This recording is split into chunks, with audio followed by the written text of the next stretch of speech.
Hello, everyone, and welcome back to the Digital Nomad World weekly series. I'm Becky, and I'll be your host as always. And today, I'm very excited to be talking about Chiang Mai, Thailand as a digital nomad destination with my guest, Elliott Snay. Elliott, welcome to the show. Thank you so much for having me on. Excited to be here. I'm excited to get your take on this amazing city. I have to say, and would you agree, it is probably the OG original location for digital nomads. I refer to it as the most underrated food city in the world, but you could call it that as well. Yeah, can't wait to talk about that too. All right, so first, can you tell me about your background and how you ended up in Chiang Mai, Thailand? Yeah, I think people probably have more interesting stories, but background, I graduated from my university with a degree in literature, which doesn't scream, here's jobs. And after a little bit working in advertising, I just felt kind of really disassociated with the 9 to 5 life. And like most people who probably listening to this are looking for something different. And at the time, the best reason that I could say I came to Chiang Mai in Southeast Asia was I had no money. And yeah, and so I kind of started looking at, okay, Thailand, Vietnam. Not totally sure like how I got down to those two. I got an international TEFL certificate, and I believe that the staff there kind of guided me towards that. And my plan was to do 6 months in Chiang Mai, 6 months in Hanoi, Vietnam. Now, I arrived in Chiang Mai middle of September 2019, and you can do the math of what happened 6 months after that. And here I am 4 years later. Wow. Yeah. What a difference you've seen as you've been there, but you've made it through, and that says a lot. I have So made let's get right into it about Chiang Mai. When you arrive, do you know how? Okay, I know this changes a lot actually, but do you know currently how long most people can stay without a visa when they first arrive, and is it okay to do visa runs? Can you explain how that would work? Yeah, okay. So obviously this is like the number one thing on people's mind. I believe now it's 45 days upon arrival, I believe. And I'm speaking from an American passport, so obviously check. 45 days upon arrival, and then you can extend for 15 days. Following that, you can do up to 2 border runs per calendar year. So that's January to December, right? So for me, I arrived in September. I ended up doing 4 pretty much from September to March. Um, you can also do international trips, things like that. I mean, I've heard stories of people staying on tourist visas for the amount of times that would shock you. But there are a lot of different visa options, and I'm sure we'll talk more about it. A lot of those do require quite a bit of work and participation in whatever activity it may be. Yeah, and I know the cost of those visas goes up, and of course that's Yeah, correlated of to how course. long you're allowed to stay. So there's a lot of options in Thailand. I think it is one of the countries with the most options for people looking to stay long Yeah, term. I think so. I think what we see popping up is a lot of these like digital nomad type visas. Thailand is not there yet, and I don't foresee it coming. But that's just me. Gotcha. Okay, while we're on the topic of arriving, when is the best time to be in Chiang Mai in the calendar year? Okay, so there's a funny saying that there's always an excuse not to go somewhere because of the weather in Chiang Mai, which is funny to us coming from the West because we think the weather is beautiful, but some people think it's too hot, it's too cold, it's too rainy, it's too smoky. I would say the only time you really want to avoid Chiang Mai is during the burning season, where a lot of the mushroom farmers specifically will burn their crops. It makes the air incredibly unhealthy, incredibly. That happens March, April, hopefully stops by May. September to February is stunning. It is low 60s Fahrenheit at night, doesn't get above 85 Fahrenheit during the day. The summertime is our rainy season, which I personally love. It rains every single day. And Chiang Mai is the most beautiful in the rain, right? It's where you see the mountains. But most of us who drive motorbikes, you'll find yourself canceling a lot of social plans because of the rain. So kind of gives and takes a little. Okay, when you're talking about rain in the rainy season, how long does it rain during the day typically? Okay, so I will say that it depends. I will say generally we're looking Probably maybe the end of June till the middle of September is kind of the peak. Right now, we're kind of in the heat of it. You'll get weeks like this week where it's dry. Last week, I think it rained upwards of 6 to 7 hours a day for a week straight. It depends. We get a lot of storms coming down from China. I am not a meteorologist. Don't ask me how that works. But it kind of depends on what's going on in the region and things like that. But we'll get really hard, aggressive rain in very short spurts.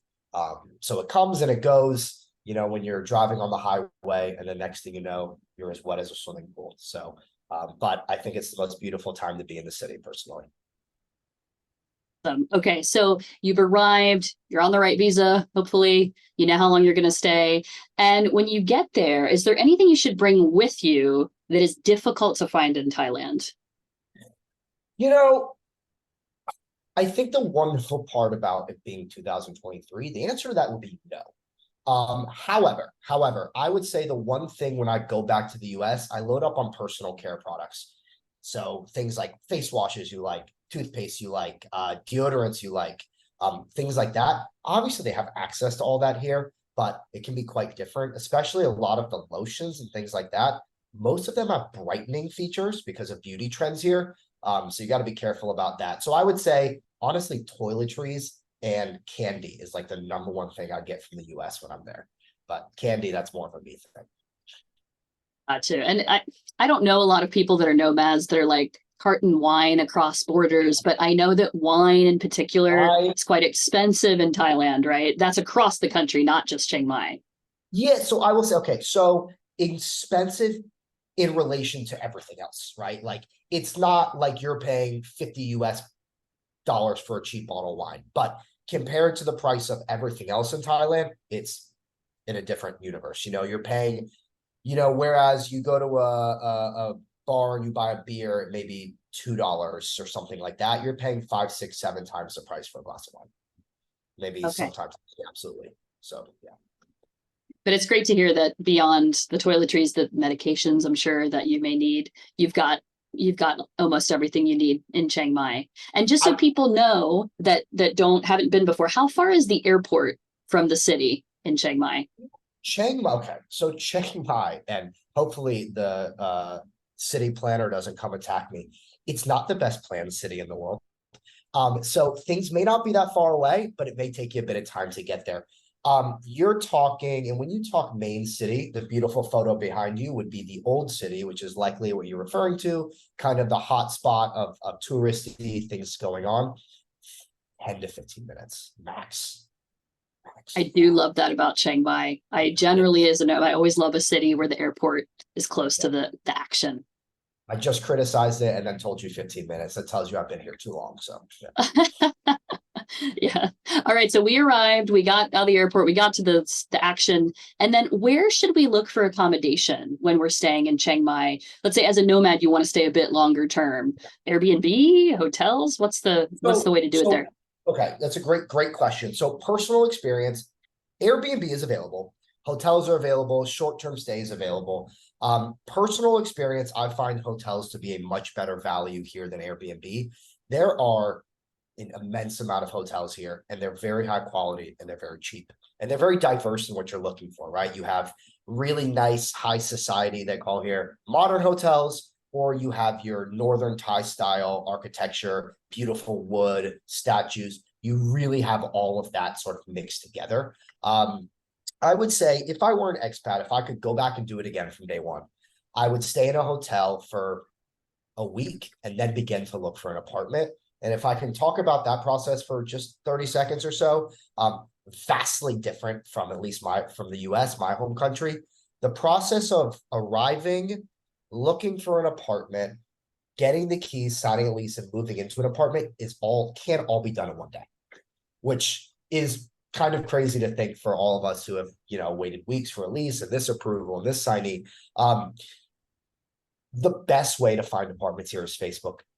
And it was strange to me when I arrived because I only use Facebook to comment like on my stepmother's photo she tagged of me. But now Facebook here is a tool that is used pretty much really freely as a marketplace. Obviously, as restaurants have it, bars have it, that's where they post everything.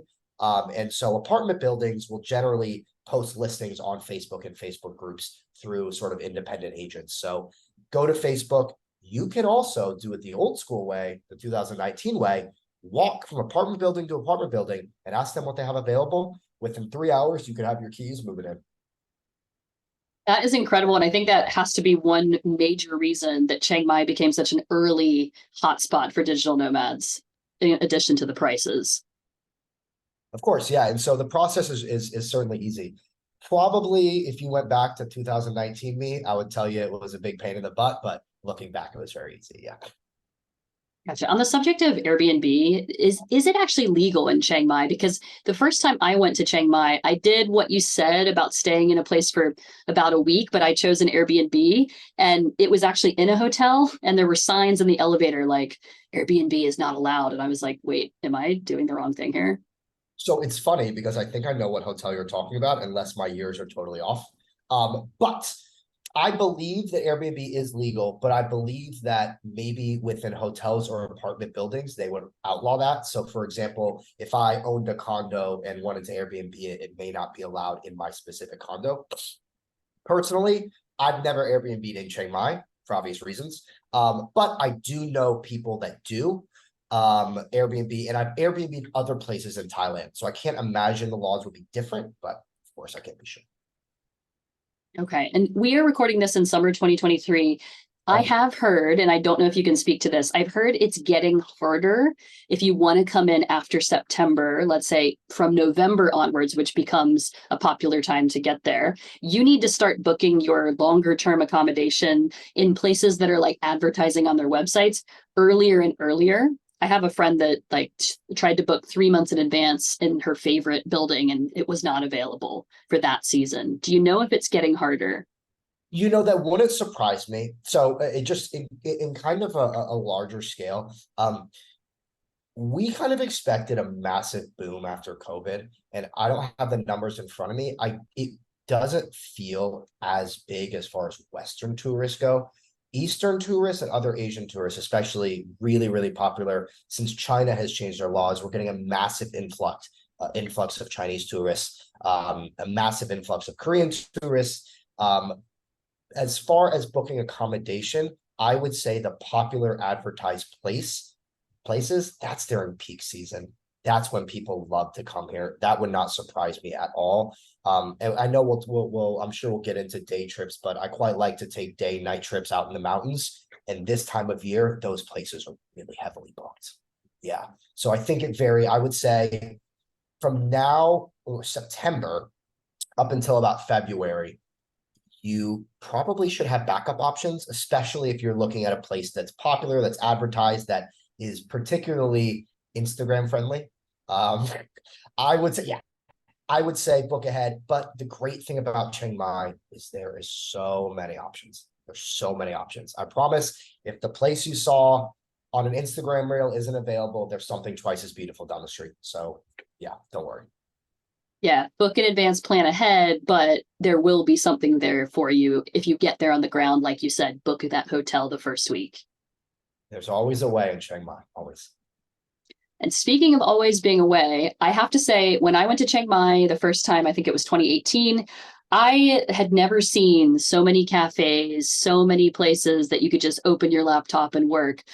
Nowadays, what are some of your favorite places or best places to go for that if you're coming in as like a first time digital nomad? You know, you were right. Anytime I have somebody visit me, they first thing they point out is there are so many coffee shops here. It is, and maybe this is a larger topic, but Chiang Mai is incredibly technologically forward area as far as Wi-Fi goes. Every single place has Wi-Fi. Places you would never think has Wi-Fi. It's very, very popular during the day. Cafe culture here is huge. This is both for locals. This is both for foreigners. The thing to do in the day, if you're not out in nature, is you're sitting at a cafe.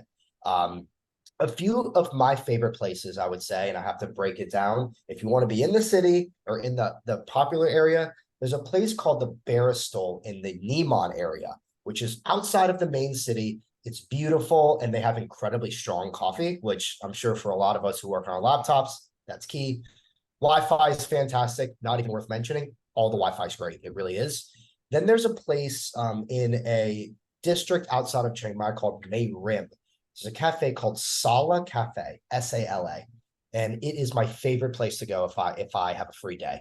It's about a 20-minute drive outside the city, beautiful on a motorbike. It's an outdoor cafe. They hand make all their own cakes. I'm thinking about their coconut cake right now. And you sit outside, incredible, beautiful Thai architecture and art. Those are two of my favorites, but you could come 100 times, have 100 different favorite places. It really is a mecca for coffee, and a lot of forward coffee like that you've never seen before. These Yeah. combinations of like juice and coffee, like all of these things, I was blown away. I saw like a Guns N' Roses or something themed coffee the last time I was there. I was like, really?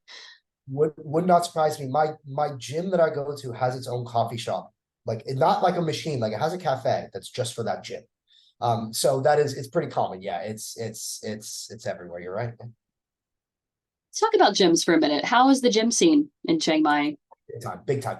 This is actually a really great place if you're in the fitness. Number one, because minus the smoky season, it's always running weather. I'm a big outside runner, and honestly, a lot of if I've thought about leaving Chiang Mai, the ability to continue to run pretty much all year round is something that keeps me here. There are a ton of gyms. They're very affordable, especially day passes. If you're paying per month, it's not that different from a traditional gym in the West, but day passes go for as low as $1.50 US, $2. Yeah.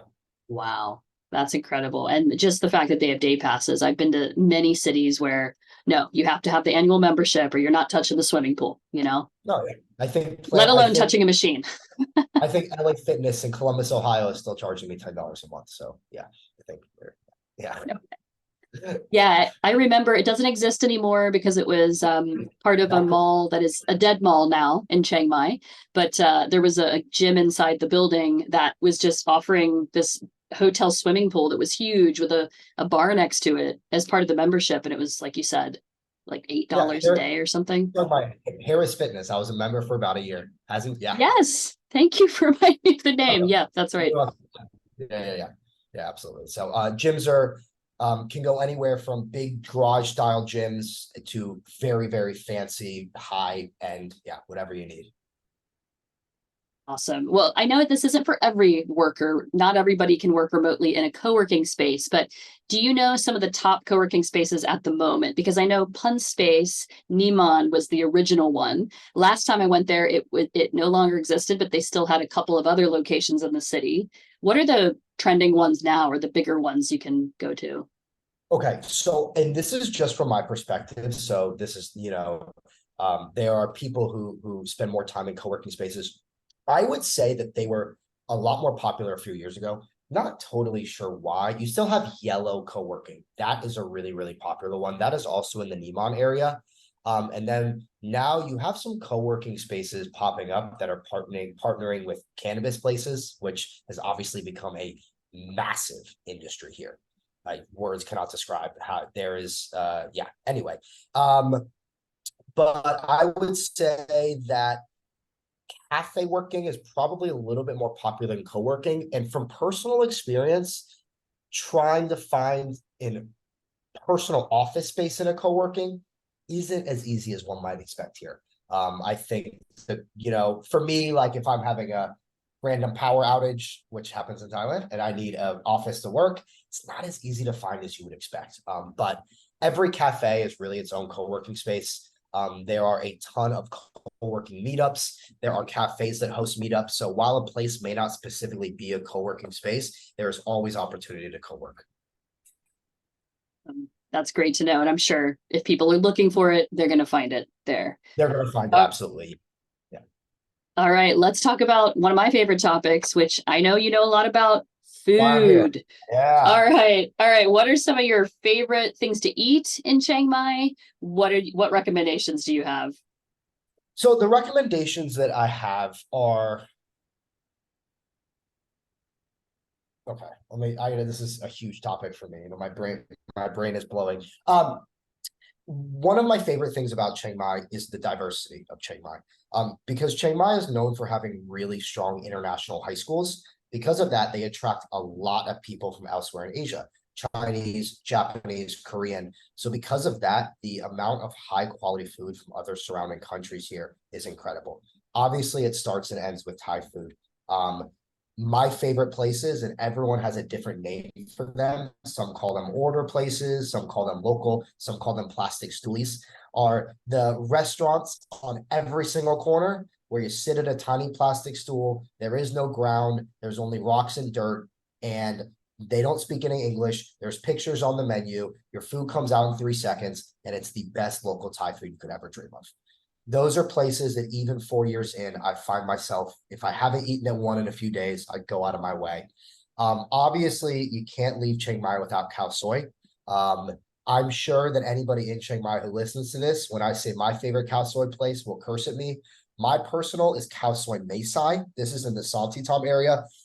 It is quite popular, but for me, it's really heavy on the coconut milk, which makes it sweet, which I love. So starts and ends with Thai food. Eat at a local restaurant with plastic stools. That's where the best food is. If you look at it and say, is that a restaurant? Then you know the food's going to be amazing.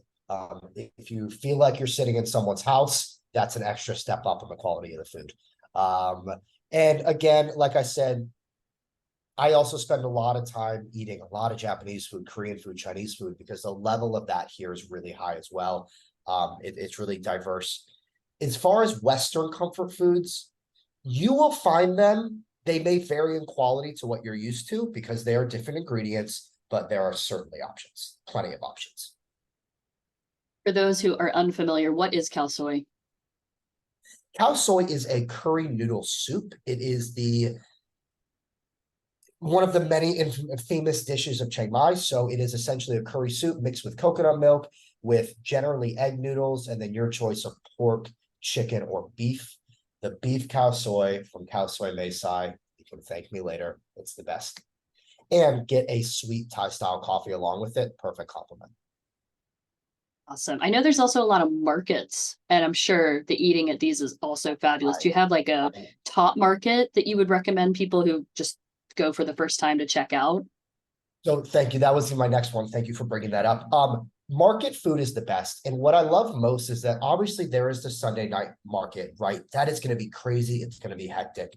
But the best part is that especially at night, no matter what town you're in, there will be a small collection of street carts wherever you go. And you can get something called mu ping, which is meat on a stick for 5 baht. They have fried chickens become very popular here, even like since I've lived here. Obviously, there is always fresh fruit being sold. There's always fresh Thai style desserts being sold.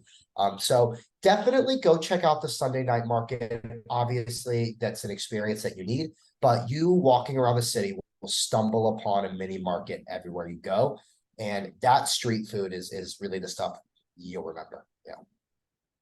Yeah, that Sunday market too. I remember all the chairs just lined up where you could get a foot massage, a shoulder massage, a neck massage. And we haven't mentioned it, but I know people are aware that massages in Thailand are famous, and it's definitely something to enjoy when you go on a vacation or stay a little bit longer. Yeah, absolutely. I mean, I think there's a really high level of service here in any kind of thing like that. And also you're in that kind of market, the environment, the sort of adrenaline and the things going on. It's really exciting. You eat a lot, you shop.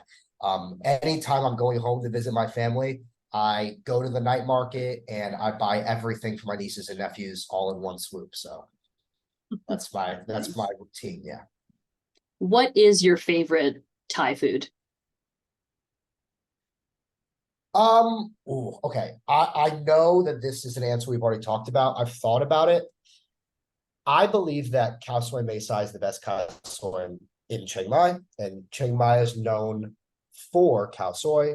So whenever I'm eating it, I always tell myself that you're eating the best kind of this dish in the world. I would say that if I was getting kicked out of the country and I had 15 minutes, I would go to khao soi Mae Sai. I think that's the one for me. It really is. The other thing I would say just the normal Thai food, not necessarily Northern Thai specific, would be something called Pad Kapow, which is the Thai equivalent of an everyday lunch. I eat it 3 or 4 times a week. It is stir-fried meat, mostly pork here. It's generally what you want to do with basil, chili, topped with rice with a runny egg on top. It is the turkey sandwich. It is what people eat most often.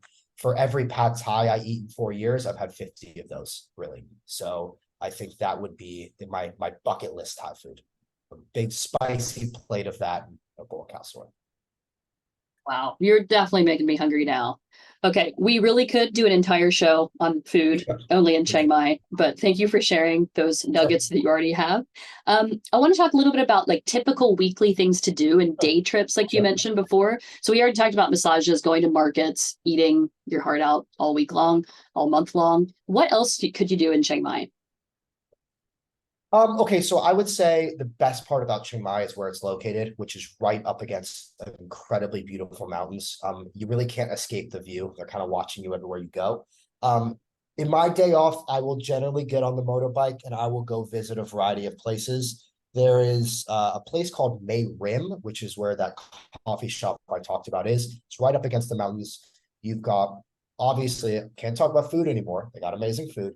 But you'll have waterfalls, you'll have hikes, you'll have scenic areas, you'll have cafes that are on top of a river with a waterfall. I would say the best thing to do in a day in Chiang Mai is you eat, you explore, and you gotta go get outside. Go get up in the mountains, go enjoy that. If you're comfortable on a motorbike, rent one of those. Please wear a helmet, be safe. I honestly, I'm not trying to sound like a dad. I see it every day. Take that stuff seriously. Get a motorbike, go explore, get out in the mountains. There's no place in the world like it. Yeah.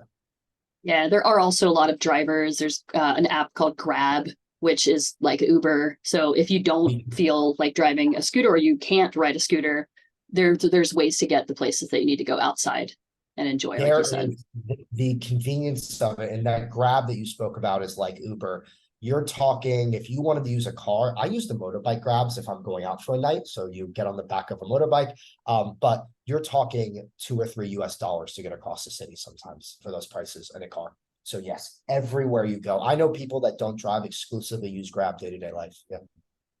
And it's great too if you want to go drink or you want to enjoy yourself and party. It's, making it so much safer.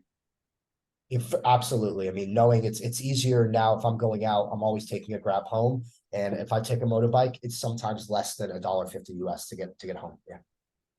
Let's talk about nightlife for a moment, because I do remember when I went, I was surprised. I thought there'd be more of a club scene because I just pictured partying and all these tourists coming together. Like that's what I would find. What is it actually like in Chiang Mai in terms of that? So I will say that I think this goes not just for the nightlife, but this goes for Chiang Mai as a whole. My favorite thing about Chiang Mai is it can truly be whatever you want it to be. I know that's like, I'm not working for the tourism board. I really mean that. When it comes to nightlife, I mean, I am not a club person. I recently turned 30. I have retired from that life. I have hung up my boots. I haven't been to a club in years. But I have friends that go every weekend. We base the nightlife on what you want to drink. So for example, if I'm in a mood for craft beer, there are a million different craft beer, not a million, there's many different craft beer spots I can go.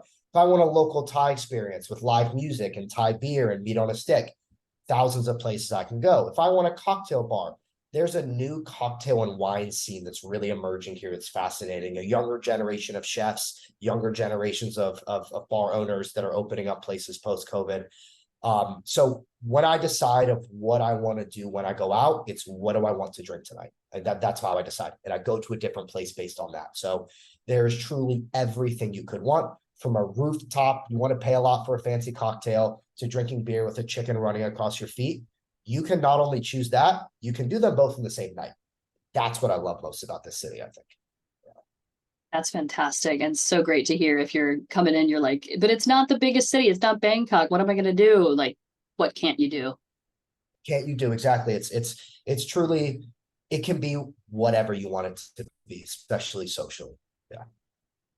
Great. Well, I wanted to ask about the locals in Chiang Mai. Sure. Do you think it's Sure. easy for expats and digital nomads to connect with the locals? Yeah, well, first of all, yes. I don't mean to hesitate. I'm just thinking on what level. People here are incredibly, incredibly kind and welcoming. I mean, the bad experiences I've had, I can't even think of over 4 years. Um, it's not as English forward as a city like Bangkok would be. There are certain areas, especially get outside of town, where English is more difficult to come by, but there's always a way. There's always translations. It's never really been an issue. If you're staying long term, I would say every expat who's gotten here has been here for a long time will tell you the one regret they have, they didn't start learning Thai sooner. It really opens up. And I've been taking lessons now for less than 6 months. Obviously, I picked up quite a bit here and there. My Thai is terrible, just terrible, but I survive day to day. But it gets you to a deeper level of understanding about the city, being able to go about your day, order things in Thai, speak to people a little bit, kind of makes it feel more like you're part of the city rather than a tourist or an outsider. So I would say it's doable on a vacation. English is certainly doable for more of a digital nomad area. Even watch YouTube videos to learn common phrases. Anything you can do to kind of help, they'll recognize that and immediately will be more welcoming. Yeah, they really appreciate any kind of effort when it comes to Thai language. Yeah. Fantastic. And if I want to connect with other digital nomads or expats, what's the best way to plug into the city if you're arriving by yourself? Facebook groups. I know it's strange because I like I said, I didn't really use Facebook before I came here. There are meetups, there are hikes, there are writing workshops, there are painting classes, there are language exchanges, there are parties, there are events, there's everything you can think of. Chiang Mai, if you want to come here and hide away for 5 years and not see another expat, you can do it. If you want to come in and make a big group of friends and be social every day, you can do it. It really has everything. Yeah. Fantastic. I feel like you've already answered this in so many ways, but what is it that you love about Chiang Mai? What caused you to stay after coming in 2019, going through the whole pandemic, and you're still Yeah, there? I think I've said a lot of nice things about the city. I think for me, it kind of goes back to what I mentioned about the nightlife. Doesn't have to do with nightlife, but Chiang Mai can be whatever you want it to be.